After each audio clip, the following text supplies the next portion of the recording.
Hey guys, welcome to Crazy Days. I'm Wanda, and today I have a special guest. She's been here before. Her name is Cindi from Cindi's Sacred Gardens. Today she's going to be teaching you how to make a tincture, an extract, and a couple of other things. So we're going to turn it over to Cindi and let her explain her way of making tinctures and give you a little bit of tips and info and just show you her kitchen and what she's doing. Cindi? Tell them what you're up to today. Hi, everyone. It's me, Cindi Quay. I'm honored to be welcomed back to Crazy Dazes with Wanda. I am the owner of Cindi's Sacred Garden, and I'm a traditional Native American herbalist. Today, we're going to be working with a glycerite, a tincture, and an extract. So it covers a wide variety of perhaps what you and your family needs. Oh, I wanted to mention you can find me on Facebook, Cindi's Sacred Garden, or you can go to my website, cindysacredgarden.com. I'm on Instagram, TikTok. Boy, I'm all over now. Social media, so you can find me, like me. I'll provide more information always on making product and working with herbs. So today, Wanda invited me back, and you all asked to learn about how to make a tincture.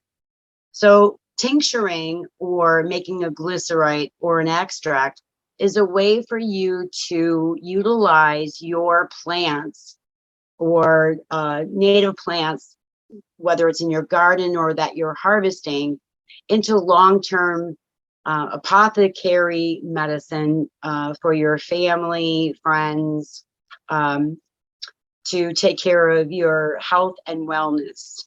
Everything that I'm sharing here today, I'm not a doctor. This is a lot of folk remedies. So that's how, and native on my traditional way.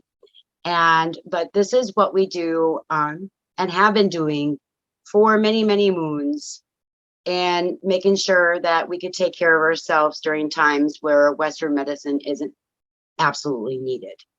And so with that being said, I just wanted to tell you that I looked over saying I just didn't want to do a tincture because some people don't want alcohol, can't use it, are afraid to, whatever the reasoning is, it's okay, because there's other ways to make it. And today I wanted to start with a glycerite. Now, a glycerite is made with kosher glycerin, and it is really gentle for children, for animals, for those who are alcohol sensitive. It is not so keto friendly because glycerin is a sweetener naturally. So I just wanted to make that really clear. But a glycerite is very interesting and very easy to make, and keeps a shelf life about 12 months. So you wouldn't want to make a lot of it. I normally make every extract or tinctures in half gallons. Today, we're going to be using a quart jar, and you can even go smaller than this. But because I'm going to teach you the folk way, it's going to be really simple for you to understand the concepts. If you go to a smaller jar, smaller container, a baby jar, whatever you have, over the mathematical way of figuring out your weight of herbs to the weight of your medium, which is considered a menstrual. That's what it's called. So the folk way, for me, has always proved the medicinal properties have come through. I've never had an issue with the folk way. I prefer it actually because it's what I have on hand and how much, if I don't have 2 ounces of some herb and I only have one, I can make folk medicine with it in an easy way. So a glycerite, which I purchased, like you can see, big 7-pound containers of it. You can get it at your natural health food store, your grocery store, or order online. And just make sure it's kosher. It just makes it more healthy for you and your digestive system. So today I wanted to work with, this is a really awesome way to utilize how to use dried. So I chose lemon balm, and there's a reason why I chose lemon balm for a glycerite. So I have fresh and I have dried. Okay. And actually, we're not going to use fresh because it's wet and it has moisture and it's water. This would be good in a tincture or an apple cider vinegar extract, which we'll go into next. But I picked the fresh. This is the end of the season. So it's not as potent as early in the season when it's fresh and young. This is my second harvest of it. So this is all new fresh. So I'd want to dry this for a couple days to wilt any water. If you had rain, or moisture, or you should always harvest after the sun has dried off the dew from your plants. But the leaves are kind of thick. And so you would want to wilt this before you would use it in a glycerite. And I'll talk about honeys. I'll do that at the end real short. But lemon balm is fantastic for anxiety, stress, insomnia. It's antiviral. It works with herpes simplex 1 and 2. It is wonderful for children who are high activity in their minds. I call it disorganizational skills. My son had it, was struggling in school to even pay attention, and they wanted to put him on medicine. I brought him lemon balm, glycerite, and put it in his juice boxes, and he really got to sail through school and not feel like he was failing, or the teachers felt he was failing. So this is really great for kids, for dogs who have anxiety. You can give them the glycerite as well too. And I'll give dosage after I show you how to do this. So this is lemon balm, and I put it in my tea every night, so I have dried. So what you would do is get your jar, and move that out of the way so you can see. And you can put the stems in, but I just take the leaves off, because with the glycerite, you're going to have to warm it after it's done in its sitting process. So that means that the time it's going to take for your glycerite to be ready, that has the properties of the lemon balm or whatever plant you are using. So with a glycerite, I wait 5 weeks, especially with leaves and flowers, because 5 weeks is plenty of time. If you're using roots or barks, you would wait 6 weeks. You would store it in a cool, dark environment, not damp, cool, dark environment. And see, by me taking this off the stem, I'm kind of bruising these leaves, which is activating the medicine in it. But you want to store your medicine above your stove or in your bathroom or where the sunlight can get it, with any of these that we're making today. And I'll repeat myself because that's really, really important, because you can destroy your glycerite or the other processes we're going to be doing by keeping it in the sunlight. So basically what I'm doing is I'm just filling a jar. As you can see, I want to go about halfway, and I got a little bit dried left. I also have some other plants in here. So if I wanted to, like, let's say, to give you an idea, I picked some of my calendula, which is a great anti-inflammatory. People who also have anxiety or can't settle down, maybe having some inflammation in their body. So I'm just going to drop a couple in there that I have drying in here. So you can see you can mix and match. You just don't have to have one herb only.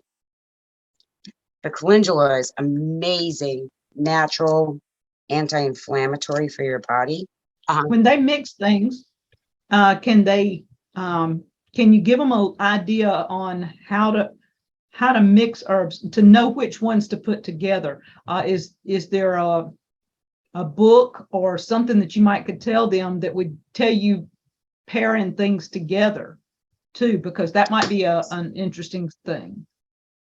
Yeah, so the way that I look at that in the most generalist ways is you have to look at what you want to be working with. So like, let's say you have pain in your body and inflammation, and you have some trouble, being able to fall asleep because you can't get settled in. So I'll just put those three together. So you could do like a bark of white willow for pain relief. You could do lemon balm with it, and you could do calendula, because that calendula is going to have, so you're going to have some calm down, let your body just float back down and be calm. And then you're going to have some pain relief on top of it. And then you're going to take some, the calendula as a natural anti-inflammatory for the inflammation your body is feeling from the pain. So you have to really look at what's going on completely in your body, and then make it adjust it to the root, what's really going on, because it's just not one thing. So you have to look at all the things, and then you can adjust it. And this is where it becomes where you need to be a professional or ask someone, honestly, because the ratios might be different. But the best thing I can teach is to learn about it. Learn about these plants that are attracting you and that you're working with, maybe in teas, or already are doing in a tincture, or growing for you in your gardens or around your homesteads. So learn about them, and then you can see how that they work with you by working with each one singly, because then you can see how you can put them together. Okay, so one thing, the proportions, that's what you're saying. There's not a book out there that's going to give you the exact proportions. So you have to learn, because you wouldn't want to put 10 calendulas in there when only one or two might do. You need to have a little bit more experience to know the ratios. Right. Yeah, sit down with a cup of lemon balm. How does it make you feel? Sit down with a cup of calendula. How does that make you feel? How many petals did you put in there? And you can gauge it like 10, 15 minutes after you're sipping it as a tea to see like, how does your body react to it? Well, that's pretty much how it's going to react when you do it in a glycerite or a tincture. So glycerites are more gentle. So they're not as strong as a tincture. And that's why a lot of times we do this for children, is the properties are super strong in a tincture made with grain alcohol over a glycerite. But if you spend time with those plants, you can learn to be a master at this. It just takes time, and really learning what your body wants, what it needs. So it's the same thing if I took you out harvesting. Where I'm going to find a skullcap is going to be near cardinal flower. Groups of native plants grow together that absolutely work on the same system. So I'm going to be showing you one about goldenrod as a tincture when we get there, and you get to see what I'm talking about when we get there. So I filled my jar a little less than halfway because I am out of fresh, but I would have filled it right in the middle with a glycerite. You can fill it 3/4 of the way with a glycerite. So you're safe for 1/2 to 3/4. And then you would just take your glycerin and you would cover to the bottom of your ring. You don't want to go much higher than the bottom of your ring right here, because what you're going to need to do is, if you had this jar 3/4 of the way packed, you would want to have some kind of skewer stick, wooden spoon. Don't use plastic. Go wooden or stainless steel. And you'll want to make sure that these herbs are totally, completely submerged by your glycerin. Otherwise, what can happen is mold, the air between and your canning lid, mold can grow with that air that's in there. So you'd want to do this and then come back and just cover it a little bit more. Now, here's what a lot of people don't realize. When you are working with medicines and you're tincturing, I mean, I know a lot of herbalists who didn't know this until I taught them or they learned it from someone else, is that the metal on your canning lid or jar, it will work against your herbs that are in the jar. So the best thing that you can do is to get unbleached wax paper, lay it on top, and then you would put your cover and your lid on. And then I always pull that up. Now, I did make labels. And I want to talk about now how to process this. Each one's a little different. The ones that I'm going to show you, they're all different in your processing. Glycerite's totally different than a tincture or an apple cider vinegar extract with honey, which we'll be doing that. You can see it will float up. So wherever you put your tinctures or your glycerites, you want to walk by them and check in on them. And if, as long as your top of your jar is tight, just turn them over for a day or two. And then come back and do it this way. That helps distribute your plant material through the entire glycerite, because you can see that it separates and it comes up. Plant is lighter than the actual glycerin. So you want to do that. And what I do is I create labels before I make it. And on this label, I wrote lemon balm. I wrote down what the medium was, which was a glycerin, what date I did it, and when is it ready. So ready means for a glycerin is the time that you can now strain it through cheesecloth. So that is the best way. If you don't have cheesecloth, you could use a heavy duty strainer. But with glycerin, there is one thing I want you to really pay attention to. I'm going to tell you right now. It is super thick when it's room temperature. Or if it's cold, is super, super thick. So you'll want to put this in a pan of water that you've had on the stove and warm it up like you would when honey crystallizes in your jar. So you'll warm it up and then you will pour it through your cheesecloth or your strainer, or you're going to have a hard time separating. It'll take forever is what I'm going to try to say, is for that glycerin to get through your cheesecloth or your strainer if you don't heat it up. Then you can put it back into your jar. You can remove your plant material and take it out to your compost. And you now have the date. I even wrote, so I didn't write on here, but I should have. Shelf life a year. Okay. So it might have some potency after a year.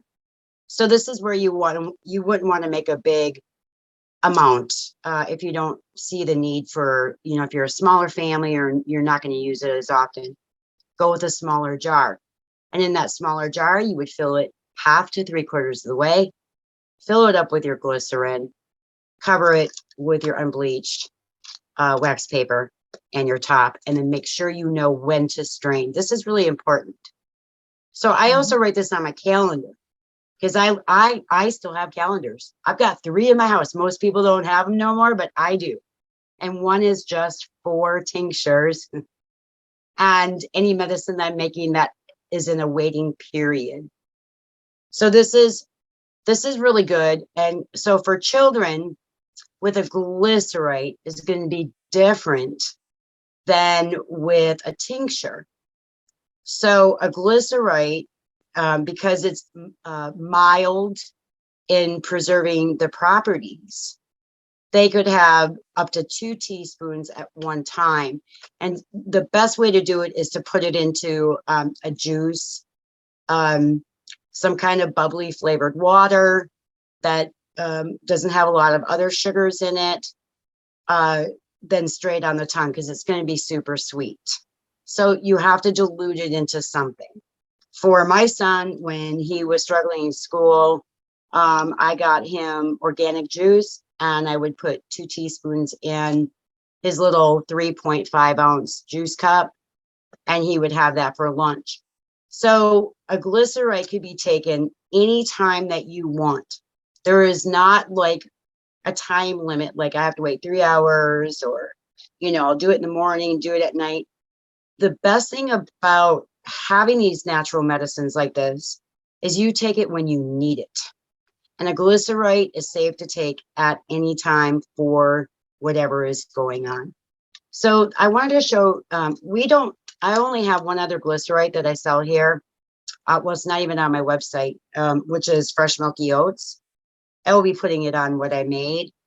Most of my customers are big fans of the tinctures, but this is really important. I've got grandchildren, so I make this, and for my dog.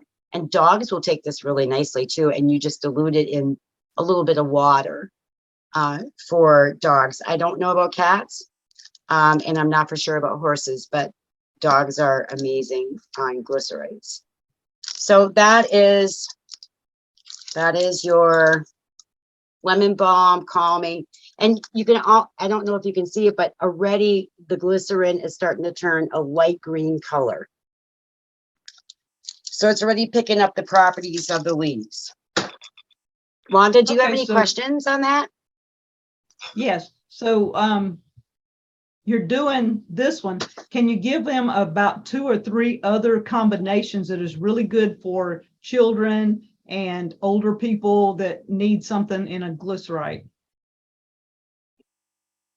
Yeah, absolutely. So for children, it could be, I'll just name off a couple herbs. Like you got your lemon balm for anxiety. Chamomile is a really good one for calming. You could do elderberry in it if you don't want to do it in a tincture base for their immune system. You could pretty much do quite a few different herbs for children. Elderly, you have to check certain herbs on, especially blood thinners, high blood pressure medication. If you're on antidepressants, you need to check that, and pregnancy. So there are a lot of herbs I could recommend, but I don't know what their health situation might be. But you could, I put the fresh milky oats into my glycerin because that is the tops of, before your oat straw becomes oat straw, it gets a little hull and it fills with the most sweetest cream. And that cream works with your central nervous system and your adrenal system. And so I have a lot of people who are cannot do alcohol, or are in recovery, or even vets who are, whether it's different types of medication, that the glycerite is what they want because they can work with it. And there are some people, Wanda, who are sensitive, like the medicine in like a tincture might just be really strong for them. They might be more subtle energy where they need Bach flower rescue remedies, or it's flower remedies, or glycerite. So it's really an individual thing. You could pretty much put anything in glycerite. You could do hawthorn berries for the heart. And then again, you would have to watch out like for diabetics, because it is glycerin. It is a natural sweetener.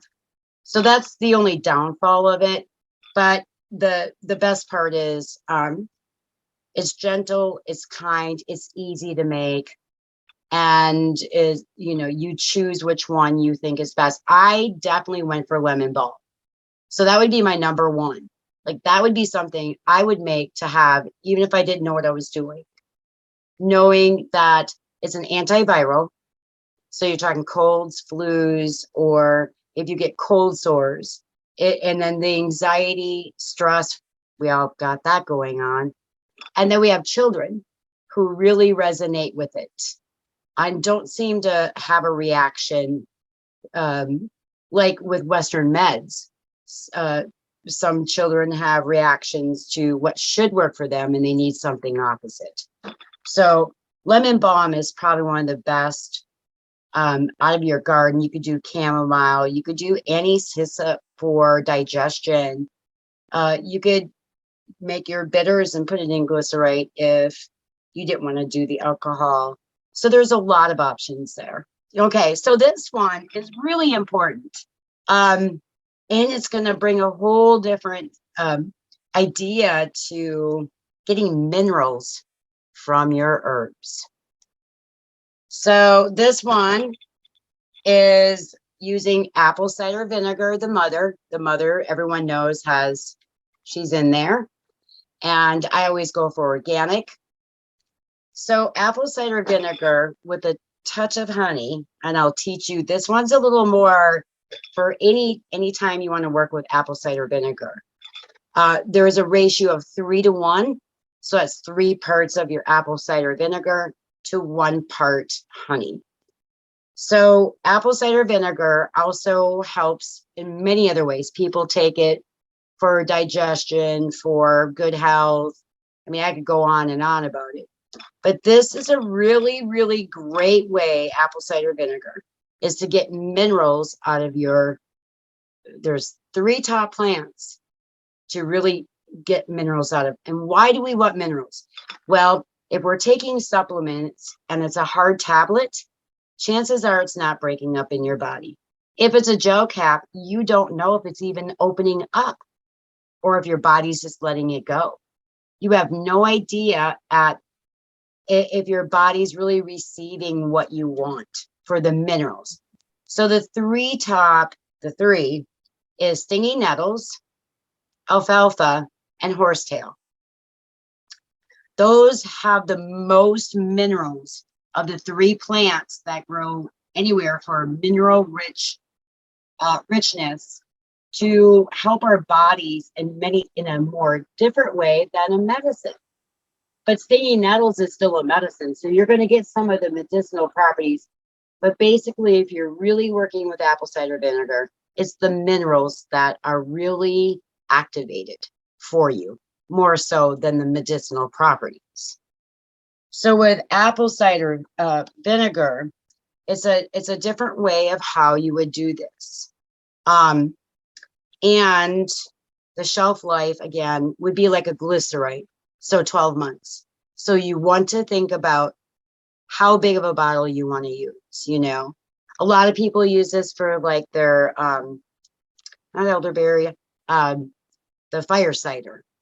So you can see it is taking the medicinal properties, but if you think about what minerals and food minerals you're getting from what's in a hot cider, fire cider, I'm sorry, you're helping opening up your lungs, you're giving yourself some immunity with the garlic, but you're getting garlic is an antiviral, so that's part of it. But I personally love apple cider vinegar for getting my minerals. I chose Nettles, and I'm going to tell you why. Nettles is the top one. It is for your minerals. So you're going to, I'm looking at my notes because I want to make sure I tell you everything here because it's really important. So with your Nettles, you are getting iron, calcium, magnesium. You are getting vitamin A, C, E, F, P. You are getting a small amount of copper and zinc. And let me tell you something. When you're doing zinc and you're doing more than 30 milligrams, you have to have copper with it at 3 milligrams. Otherwise, the zinc is actually leaching things like copper and calcium out of your body. So here you have your natural mineral in stinging nettles that is going to give to you what you need. So the medicinal properties of nettles, so that you have that if you want to make a tincture, is in the springtime. It's definitely an edible. You can wilt it. You got to be careful how you harvest it. It's got little stinging hairs that have histamine in it. So if you have allergies, it becomes antihistamine when it gets into your body. So instead of taking a pill of an antihistamine, you would do the nettles, whether you would eat them or whether you'd make a tea with them, or whether you make pesto with them, or you tincture them, or you put them in apple cider vinegar. You can get these amazing benefits from nettles. So in springtime allergies, when everything is blooming, I go to nettles. In the fall time, I go to goldenrod. So each one is specific because it arrives at that time to help you with your allergies. So nettles is rich. I use it in our strong body tea because it helps keep your body strong with the iron, the A, the K, all the minerals. So I am going to do this in an apple cider vinegar blend just for more minerals than for a tincture. And so I'm going to put it in this little, and I'll make sure I tape this when I'm done to keep the seal tight. I don't know if that was a great idea because it's a small opening, but we'll see what we can do here. And the honey, the honey that you are going to add as your 1 part to your 3 parts is really important because apple cider vinegar, as you know, is really tart and bitter and it makes your lips pucker. And the honey helps tone down, literally, that flavor. I mean, if you can just do it without, if you can take apple cider vinegar all by yourself without it, that's great. But honey does something really amazing to apple cider vinegar. The taste, the flavor. So I'm going to go, again, that whole concept of taking it half and not much more, because this is a smaller jar. And so when you're doing folk medicine and they say 3 to 1, that means I'm going to be using 3 parts of apple cider vinegar to 1 part of honey. And so how do you figure that out? Well, I can just tell you in this one, I'm going to go to here, right above here with apple cider vinegar and the rest honey. If you have a quart jar, you have your marks. So most of you would know that if you're doing 3 parts, you could go here and 1 part honey. So you're going up 3 parts, 1, 2, 3. You can go 4 too if you don't want that much honey. And then the last part will be honey. That's folk medicine. It's pretty easy. You can't go wrong at all. If you're selling it, you'd want to make sure that you have your recipes, your weight. You'd be weighing this out. You would know exactly what that 3-part weight was to a quart jar, because you need to have that if you're selling this. If this is for your home use and for family, then you're good to go. So then you would take this, and now this is going to lift that plant up quite a bit. And this is where you're going to have to work with it. And I'm going to grab a different stick. And this is where you're going to work it in. I want to do a nice clear jar so that you can see what I'm doing here. Push it down. I might have gotten too much herb in here, guys, because this has already been cut and sifted of my nettles. I don't have any. I wouldn't tincture fresh nettles right now. So I'm going to use what I picked in the spring that I dried, because a nettle is seeding. And so it's going back, the plant itself going back to Mother Earth. And it provides, I call it the hairs, because it looks like a little hair tuft. If anyone knows stinging nettles, they know what I'm talking about. Those seeds are nutritious. Pick those seeds and grind them up and put them in your yogurts and your smoothies. But in this case, I used spring nettles over harvesting them right now. Can you put fresh in a tincture with apple cider vinegar and honey, or is it best to use the dry? Yeah. No, fresh is fine. In fact, the lemon balm could be made, and I might just show you, I might just grab another jar because this is going to be pretty,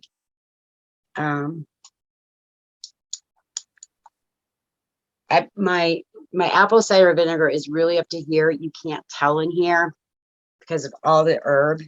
So I'm going to cover that with my honey. And after this class, I'm going to have to get it out of here and put it into a quart jar. In fact, I'm going to try it right now. Let me go get another quart jar. All right. See, it's starting to come out of here. So it was lifting up. The herbs were lifting it up. So basically, once I get this honey out, it'll be fine. I put in, oops.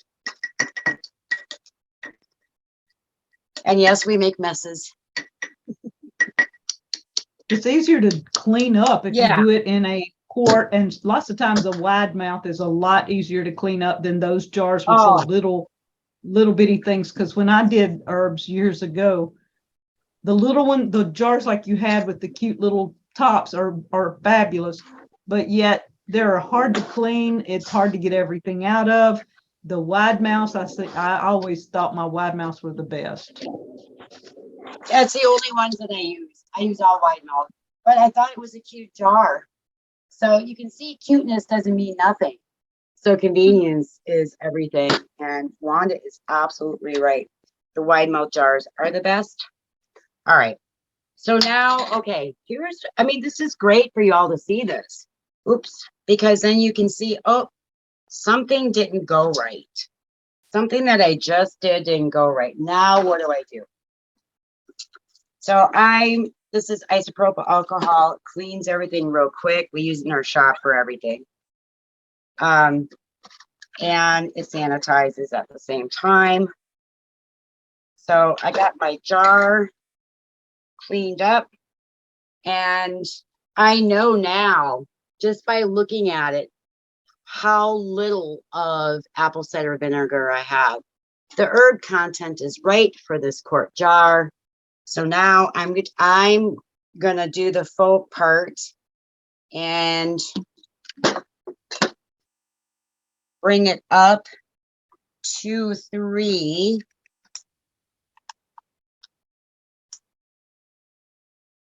Oh, I wanted to tell you, one of your fans wrote me in a beautiful letter, and she loves deer. So I wore my deer earrings. Can you see those? I wore them for Kathy because it's one of my medicines of animals that helps me learn more about myself. So I am now at a little higher, but I already had put some honey in here. So I figured I'm at the 3 part to 1 part honey. And I get my honey here locally.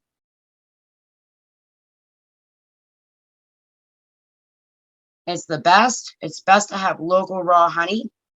If you're working with allergies, especially, raw honey is the best way because of the pollen the bees are providing for allergies. I'm not going to say that it's 100% effective, that you might not need something else, a different, another herb or over the counter or seasonal allergies.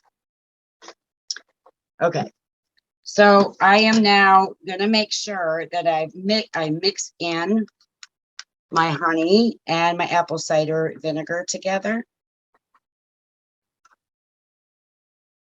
This is really important because, as you know, honey is heavier. It's heavy. And so this one, you're going to want to shake. So this is while you're looking, if you have glycerite going or you have whatever's going in your, where you're making your herbal medicines. For me, when you mix honey with a lighter medium, such as apple cider vinegar or even alcohol, it's good. It's not so much about shaking. It's more about making sure that you keep the honey mixed in with the apple cider vinegar. If you forget it, don't worry about it. It's just a preference. I think it helps distribute the herbs. It helps pull the properties. And in this case, we wanted a mineral. So, and then again, once you strain this, now this you can strain without heating up. So this would also be 5 weeks because it's above ground. So the plant material, even after 4, it should already pulled out the minerals that you need. So if you don't want to wait that long period of time, it's a traditional amount of time. You can go 2 to 4 weeks with an apple cider vinegar. If you want more potency with maybe some of the medicinal properties, then you could take it to 4 to 5 weeks. So I wrote that on here that I did Nettles 3 to 1 in honey. It's rich in minerals. I even wrote that on there. Ready 10.5. Shelf life 1 year. So I put to 10.23 on my label. I will write this on my calendar as well too. And I go ahead and label.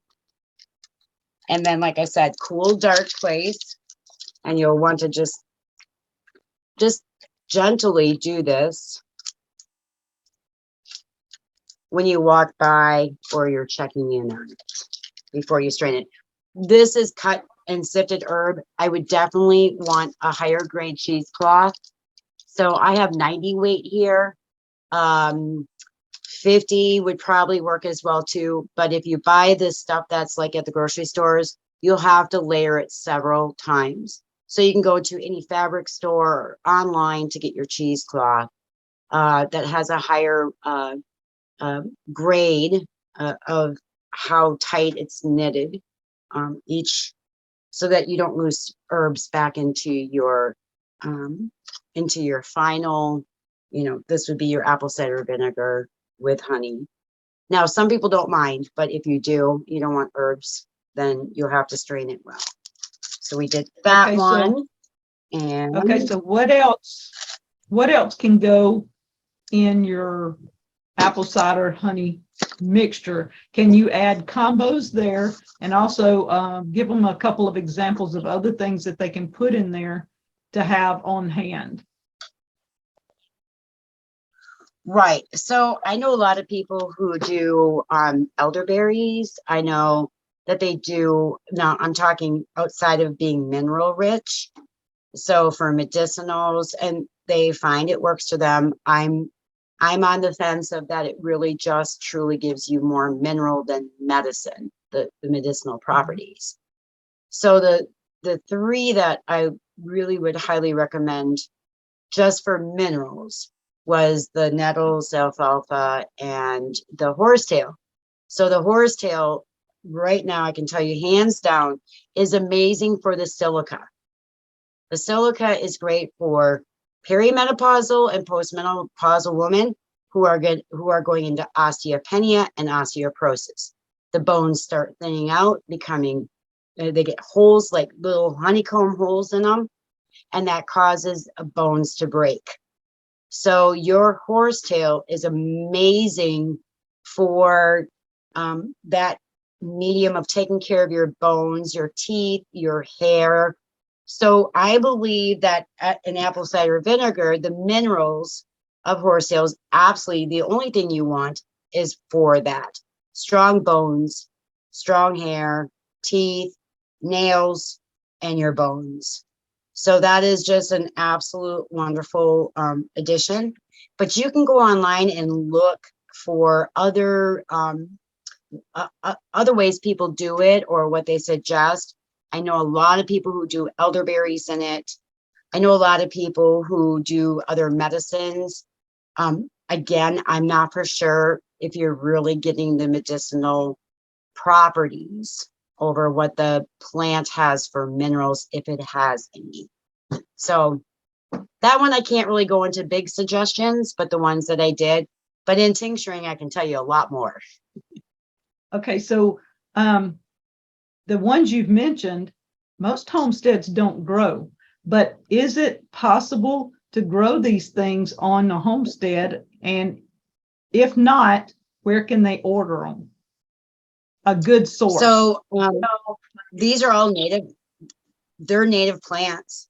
So in some homesteads, they are going to have stinging nettle for sure. And they would need to make sure it's not horse nettle.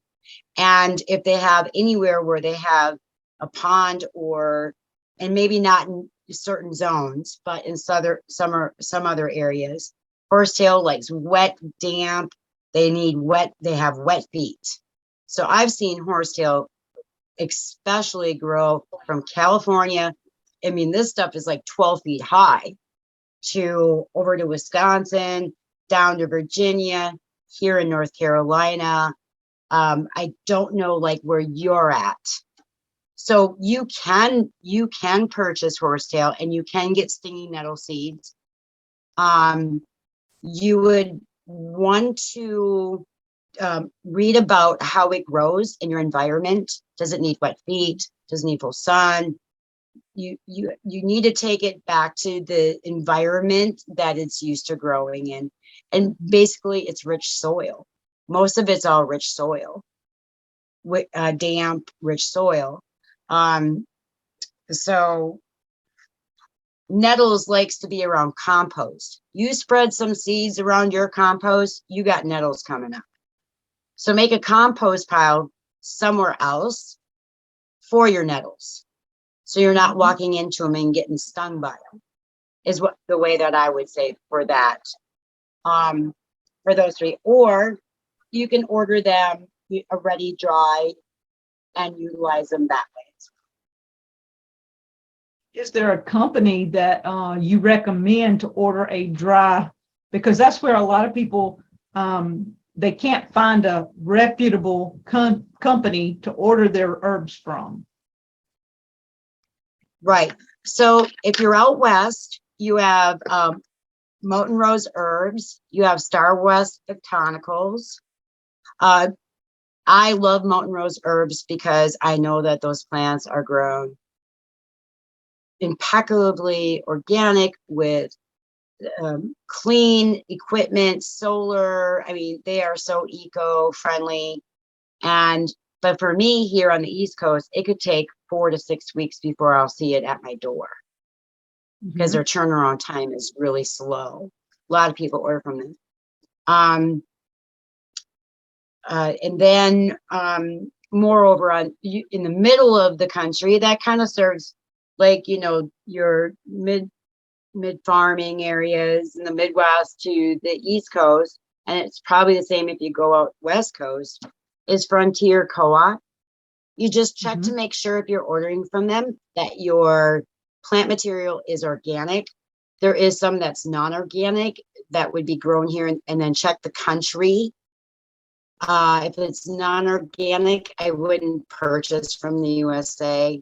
If it's from Europe, I would purchase it in a heartbeat, because they don't have GMOs over there. They are very, very clear about what they're putting in their fields over there. So those are the companies that I would recommend. And you can find those same companies on Amazon if you don't want to wait to place your order and you just only want one, a pound of this particular herb. A lot of them are on Amazon. Frontier, Star West, I don't see Mountain Rose Herbs. But those are those three companies I trust, and they're, whether it's West Coast or, from the middle of the United States to both sides. Frontier is pretty quick. Star West Botanicals is pretty quick. Mountain Rose Herbs is the longest wait. I have used, very vibrant. Back in the day, I used Frontier a good bit. So I am familiar with Frontier. That was one of the companies I used and always had good product from them. I've not ordered from them in quite a few years, but they did have a good reputation when I was ordering from them. So and Mountain Rose, I have heard of them too. And I do know that they had a very good reputation with their herbs. So two great companies that I know of. Yes, absolutely. I use Frontier quite often for things that I need that I can't grow in quantity. And what you grow at home is a little different, like peppermint, to give you an idea. So your peppermint is going to be and lemongrass. So those in lemon balm and your in any hyssop, any of your hyssops, they are more potent and pungent out of your own gardens than if you order them from, you know, an herb company, because your plants haven't gone through the process of being heated, put through a machine, and so forth to be packaged in 1 pound. Yours is right there, fresh. It's like your fresh vegetables. You can't get that same tomato at the grocery store. That's just bottom line. So it's the same with plants. So you'll want to keep that in mind. Like, well, I'm gonna harvest out, you know, my peppermint, and I'm gonna do this with it. Dry it for tea. It's gonna be more potent than when you order that pound, say from Frontier. So yeah, there is a big difference in the vibrancy. You know how it's grown. I mean, you know everything about it, and it just brings. I grow a lot here, a lot, but I could not keep up with I'd have to have a field of peppermint and a field of lavender for like all my teas. So I can't harvest everything, but we harvest the most important things that we need for our teas. All my tinctures are made with herbs that I have, roots, barks, berries, flowers that we grow here or that I ethically harvest here in Western North Carolina or do fair trade with. So it's important to know that for yourself. And then, so I don't think there's any more questions about apple cider vinegar, right? Yeah, we're good. All right. So my favorite, guys, hands down, that I trust, and to me, that pulls out all the medicinal properties of plants, plant material, whether it's a root, a bark, a flower, a leaf, a berry, is by grain alcohol. And I want to talk about that first. We're going to make 2 different tinctures, one with brandy and one with vodka. And there is a reason why I'm going to share these 2 with you. So the alcohol can extract and pull out more of that plant property than any other, whether it's honey, whether it's apple cider vinegar, or whether it's glycerites or an herbal tea. It can pull out more. And so with choosing your medium, what are you going to tincture with vodka? Because it's usually one of these 2. Once you start tincturing, you're going to look at vodka, and then you're going to look at brandy. And I want to teach you about something that's really important. I know there's cheap vodka. There's cheap vodka, and it's made with corn. And if this is really important to you, and you are watching, you know, GMOs and glyphosates and or corn or anything like that, and you want to choose a vodka, you don't have to buy the organic brand. That is like $59 for a 1.75. You are going to look for one that comes from Europe and read on the back to make sure that it was actually bottled in that country, not here. Because if it's bottled here, they're bottling other vodkas as well too that are probably from the United States.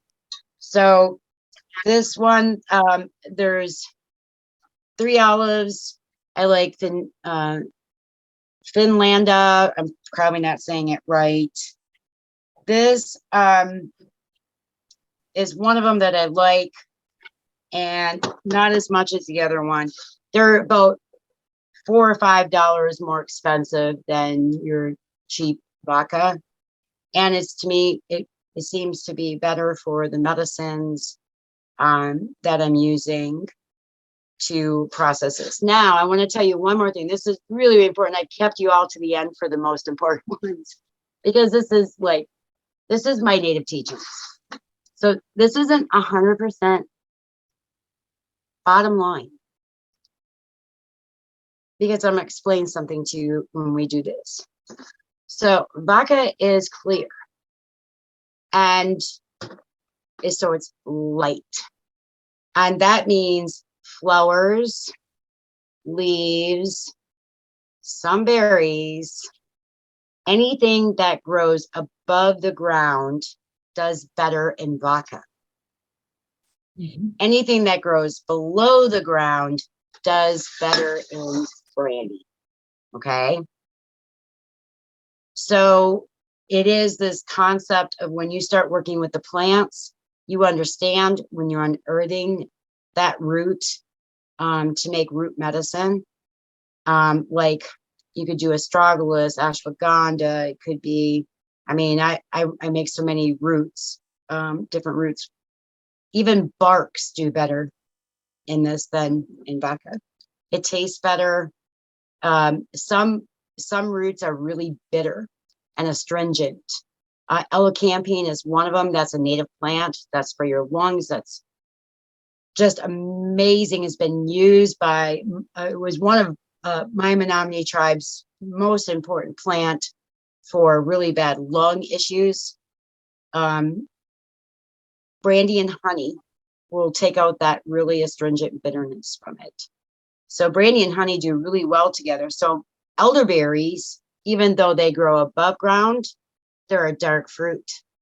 So I put them in brandy and I use a little honey with it to sweeten it up so it's not so astringent. And that way it's just more pleasant to take if you're needing to take it often. So I wanted to mention that about these are really the two. I've done some tinctures in local moonshine that was made, and honestly, it was really powerful that I wouldn't even know the dosage because it was so powerful. It was too powerful. And I've done years ago Scotch, whiskey, you know, whatever was available. I tinctured in those, but over the years I've refined it. These are my two go-tos because I understand how well they work with plant medicine. So now I want to show you how to do a tincture. We're actually going to do two, and I don't know if we have a time element, Wanda, do we? No, go ahead. If you can get through, we're good. Okay. So the two, and this is really important right now, and I need to make these two.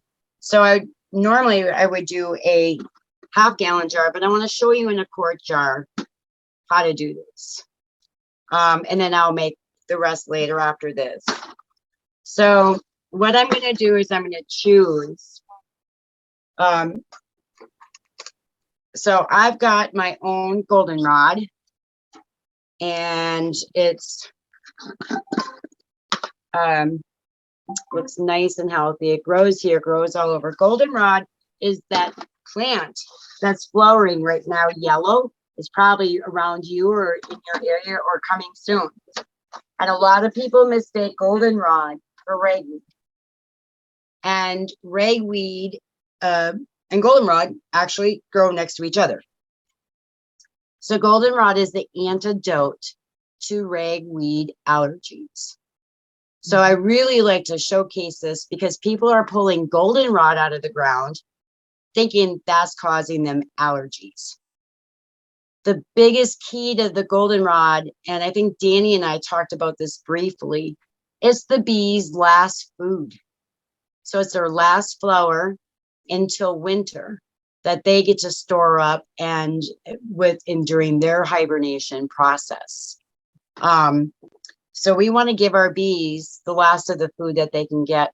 Yellow, it's cheery, it's opening to the heart. And the best thing about goldenrod is whether you harvest it for tea or in a tincture, is if you are having environmental allergies at this time of the year, which is from the ragweed and other pollen, things changing in the air, goldenrod is going to take care of you really quick. And I'm going to tell you what it does.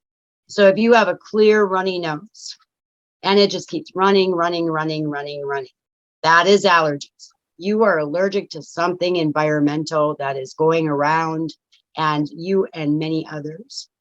If you have goldenrod as an herb, you can sip it as a tea. It's light, it's tasty, it's great for kids, it's safe. I don't know of any contradictions on this one. And within 10 to 15 minutes, your nose literally stops draining. It just stops. But then after 3 hours, you got to do it again. And so the tincture is a little more powerful. So it gets to you quicker and it might last longer. And so this is really important. If your sinuses are draining all the time, then it's going into your lungs, especially when you go to bed and you don't know it. Well, then that becomes, you know, a chest cold, and goldenrods for that as well too, and flus. But goldenrod also works for UTIs. So your kidneys and sinuses are kind of connected in the synergy kind of place. So people who have UTIs, urinary tract infections, goldenrod is your perfect herbal medicine. You can sip the tea once or twice a week as more of keeping your kidneys clean and pure, or you take it when you have an infection. But for the runny nose, and I'm going to have a lot of people right now who are having allergy symptoms. This is in our tea, our allergy tea, and I offer it as a tincture, and also the leaves and flowers as an oil, but it's for a different reason. So the difference with flower and leaf and the vodka is going to be your sitting time. Now you can go and read about it all the time about making a tincture, and they always say 4 to 6 weeks. Well, I will do 4 weeks for flowers and leaves and 6 weeks for roots and barks. So that has been my go-to. It always provides beautiful medicine. And so this one is amazing with any of this. Like you can tincture whatever plant you want. You can have a combination, but again, learn about your combinations. When I do mushrooms, like I do reishi and chaga together, that's a whole nother class because you have to learn how to double extract before you tincture. And that would be in my brandy. So there is some of my tinctures are blended, but I'm single. I like to do single tinctures. So then that way, when I want to mix something together, I can do it as one tincture and another tincture and put it together as a custom tincture. Mm-hmm. So that's kind of how I like tincturing. I don't put a lot in one. Okay, you mentioned goldenrod versus ragweed, and most people are not going to know the difference because they intertwine the two. So is there a book or a visual that they can get somewhere online, Google or whatever, where they can see the difference side by side of these two so they know which one to pull out, the ragweed, and leave the goldenrod? Yes. So just there's several different ways you can do this, but I'm going to share with you first. Goldenrod has a stalk of flowers that come out, where ragweed has singular flowers on it. Ragweed, when you touch it, you're going to immediately have like this headache sensation. It's going to feel like a tightness here. Goldenrod has more of a sweet scent to it. I would love to show you in person. I only have goldenrod out in my garden. I don't have ragweed, but you can go online. If you get onto my Facebook page, this is the month that I really start teaching about, because tomorrow's almost September 1st. This is really important. So I'll be posting my goldenrod harvest, the difference between goldenrod and ragweed, and you get to see it and get more information than what I can share at this time. And I have Googled goldenrod versus ragweed, and you'll see two pictures in Google when it it shows the images. Though you can find pictures when you URL search. where it shows goldenrod versus ragweed next to each other. And right in there, they're all, you can't miss it once you see it. You said your Facebook page, Cindy's Sacred Gardens, is where you'll be teaching. Yeah, I'll be over the next week be posting, because this is the time when I start posting about goldenrod and ragweed.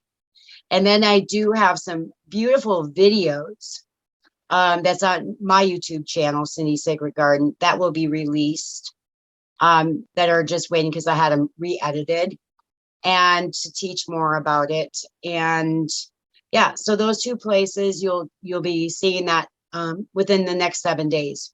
It'll start coming out.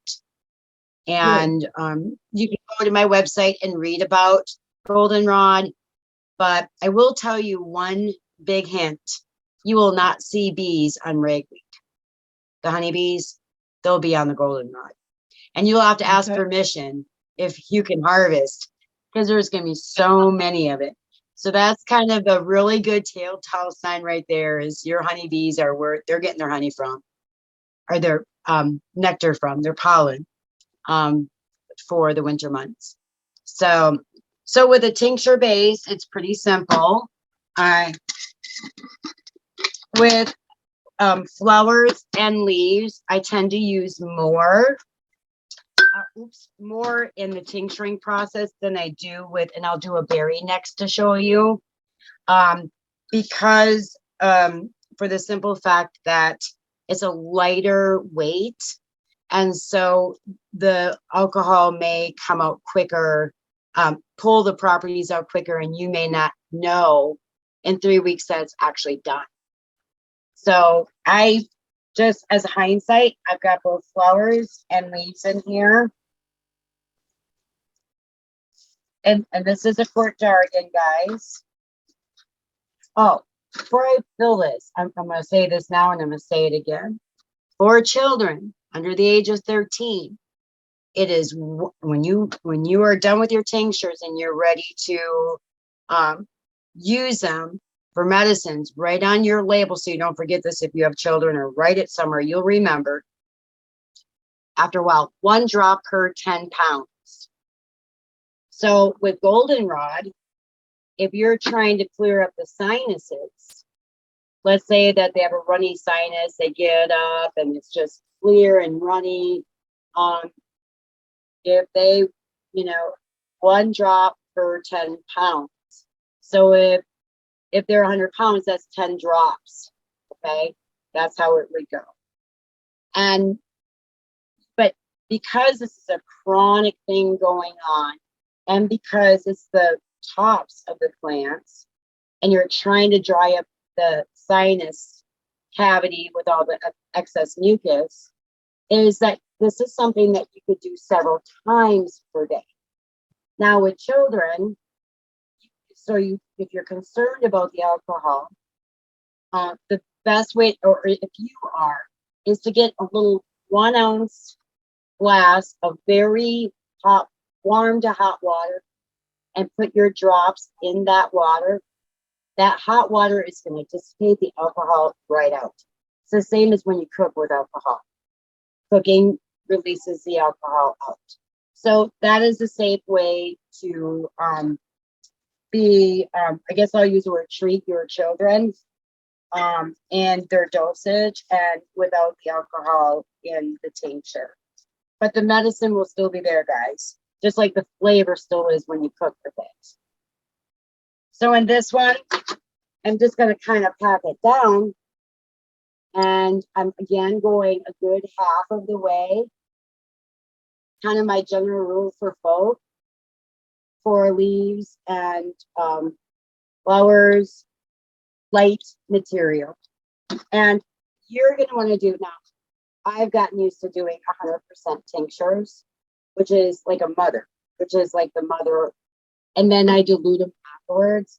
But that's because I have to make large amounts. But in your case, it's pretty simple. 60-40. That means 60% vodka, 40% water. Okay. So again, in folk, the way that we know 60 and 40 is 2, and this is sorry, your quart jar. It goes to 3 here, but 4 is right here. Because you're going to fill up to here. You're not filling to here. So 60, 40, you're going to go right here with your vodka and this much water. So you're going to go right under, I'm looking at my eyes aren't seeing that. So you're going to go under 3, between 2 and 3 of the vodka. So that's what 60, 40, if you ever notice it on your medicine, your tincture labels, that's what it means. And that is the general rule of thumb. 60 of alcohol to 40 of water. If I'm going to do 100% alcohol, it's not going to sit for 4 to 6 weeks. That amount is going to pull out my medicine a lot quicker. And I better know when that date is. Like, I have to be able, like, come season, you learn. You can do it that way. But you never take a tincture with 100% alcohol. So then when you strain it, then you have to know how much to take it to 40%, which isn't hard to figure out if you're, if you're in the kitchen and you're canning. It is a simpler way to do it. It's not knowing when that medicine is done. That's where it's pulled out all the properties. So anyone who teaches folk tincturing will teach you the 60-40. I really, all of my tinctures are 100% because I know every root, berry, everything that I tincture, I know when it's ready. And if I want to do a double extraction, which some people here may know what that is, I'm going to do 100%. So that's more than 101. And I'd have to actually show that process of a double extraction. So 60-40 is safe for someone who's just learning how to do it. And, if it's 65 and it's 35, it's not going to make much of a difference. It's still going to be in that wait period of 4 to 6 weeks. Okay. And then in this, you are not going to use tap water. With tinctures, you've got to have either A, distilled, or B, reverse osmosis water. The well water or city water has chemicals. It's going to leach into everything in your tinctures. It's got chlorine and whatnot else in it. And then your well might be heavy in some mineral, or might be heavy sulfur, or so it could change that medicinal property of this tincture. It won't ruin it. I mean, neither one of them are going to create mold. Whether just don't use. It all means do not use city water. If you know your tap water is clean and you want to use it, go for it. But that's your medicine. Don't try selling that. If you want to make a standardized tincture to sell, then you either have to use distilled water. Actually, just use distilled. I work with reverse osmosis, and it does really well for me. So you would now fill your jar up like all the others, just like that. And this, I don't have to mix around because I can just do this. Once I have a cap on, there's no honey in there to distribute. The water and the vodka are equally pretty much in weight. I put on here, it's going to be ready in 5 weeks, but I know it's going to be ready in 4 to 5. Now is the time to do it. If you're already having seasonal allergies at your home, I'm going to give you a hint on how to, grow your goldenrod's fresh. Go ahead and harvest it. You could put fresh herb in here, and you could set this into a crock pot with water for 3 days on low. Turn it off at night. So only no more than 8 hours per day on low for 3 days on low setting with water that comes up this far for 3 days. Strain in your medicine. You'll have your medicine that you need. Okay. because it's coming, guys. If you've got allergies and you want to knock it out, this is the best way. And so then I've got it labeled, always label. And then the last one, which is I wanted to showcase, is a lot of people have harvested their elderberries, or have gone out harvesting for elderberries, or you will find people with elderberries if you're not making jams or jellies, or want to order online. Whatever works for you is fantastic, because we are definitely, all the kids going back to school. So I've watched strep, viral infections, that's not COVID. They're putting these kids out and they're coming home. If your kids are homeschooled, it's at your grocery store, gas station, wherever. So elderberries is your really wonderful antioxidant, has antivirals in it.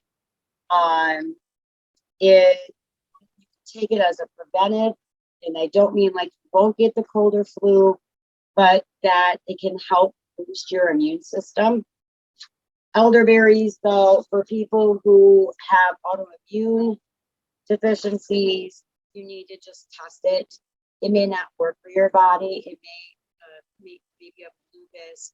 It may set you back, and that's where you need to go with something like echinacea. But for most parts, kids love elderberry. It's convenient, and as a tincture, here's the thing: it's very astringent. So you are going to want to add honey into this one, just to sweeten it up. So whenever you have, like, rose hips is astringent, hibiscus is astringent, any type of herb that has astringency to it, just a touch of honey will help really smooth that out. So with berries, you don't need as much as you do a plant material. It's more heavier in weight. So in this quart jar, I'm only doing a quarter of elderberries. You want more alcohol for the berries to work in and pull out, or roots or barks to pull out the medicine. If I have this much in, like roots and leaves, then I'm not pulling out all the medicine, and I'm not utilizing the whole plant, whatever I'm using. So in this case, this one's really simple. I did a quarter of elderberries, and now I'm gonna go, because I wanted to do like 60, 30, 10. So instead of 60 brandy, 40 water, I'm gonna go 60, 30 water, and 10. So that's what it looks like. It's really interesting because you'll see this on tinctures. So it looks like, when you see this on tinctures, that's the ratio. Usually you'll see this. Usually you'll see 60-40. But this means if I say that there's plant material, grain alcohol, and honey, the plant material will be listed, and then that will be your alcohol, that will be your water, and that will be your honey. So that way you can learn from your own tinctures and how they actually make a standardized tincture. So in this one, a little more brandy. Sorry about that, guys. I'm there.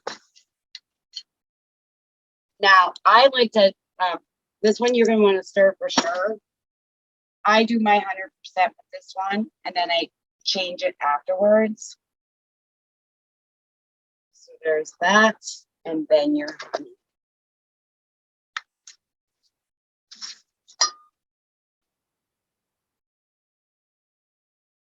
And this one you'll want to mix, because the honey is going to have to be put through. I love my little wooden skewers here. So I like to mix this one and then come back in with just a little more honey.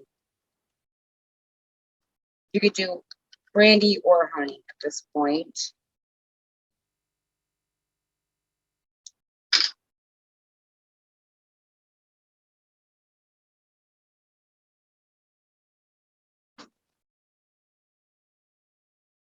And right now, this would be a good time to utilize any type of berry that you have made saved or frozen.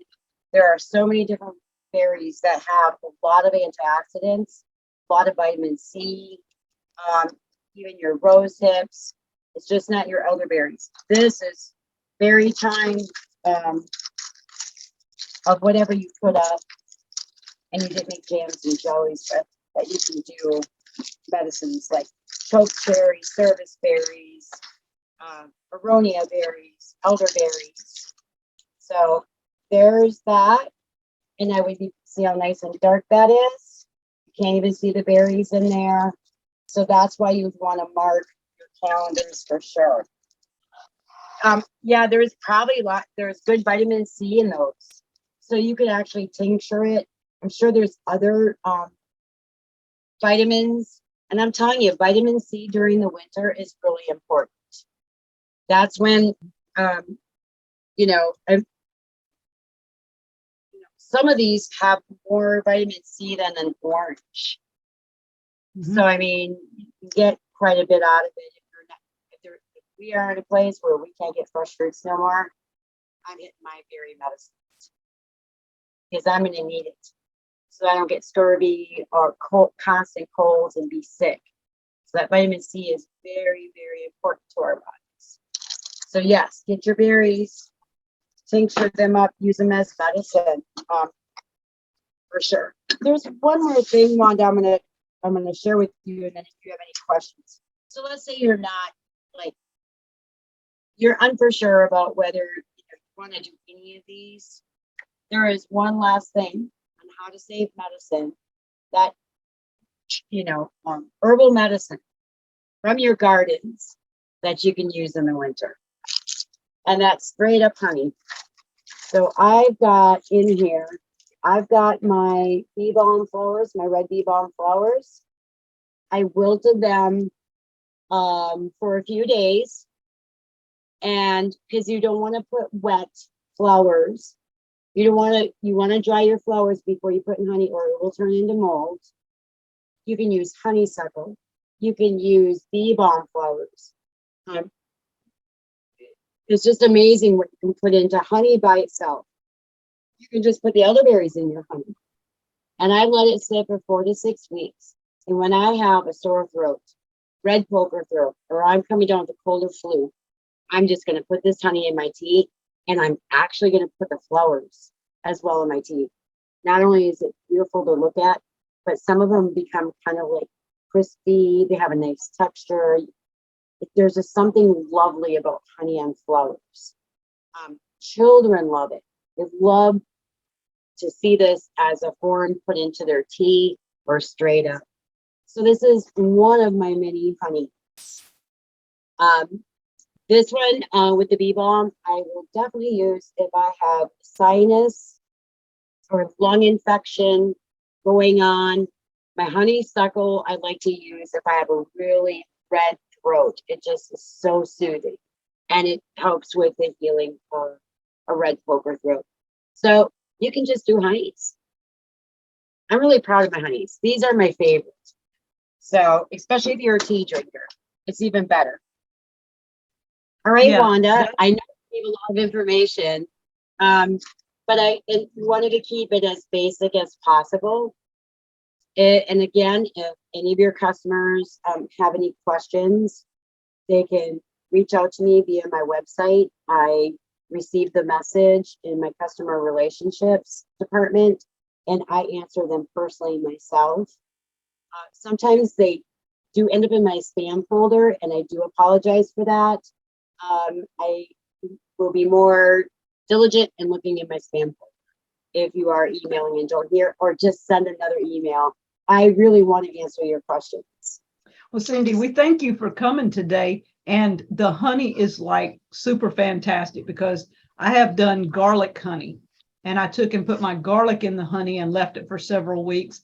And that's really, I didn't think I would really like it when I first done it, but it is amazing in a lot of things. And I also have cinnamon honey, and I like cinnamon in a lot of my teas. So having the honey and the cinnamon brings it out. There's just a lot of things you can do with the honey. Thank you for coming on. Thank you for showing us all this stuff. And I do want to apologize to people if the sound is not 100%, because I can notice it fading in and out sometimes. And so when I edit, if the sound is not perfect, y'all just forgive Cindi and I for doing the best we can here. And That's it. y'all check out Cindi's Sacred Gardens. You have a Facebook, a website, you have, did you say Twitter account or no? YouTube, I have a YouTube, and then I just recently started on TikTok. So that's fairly new.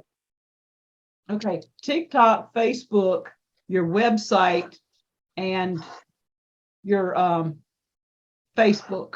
I think I got them all there that time. YouTube. She's going to be showing.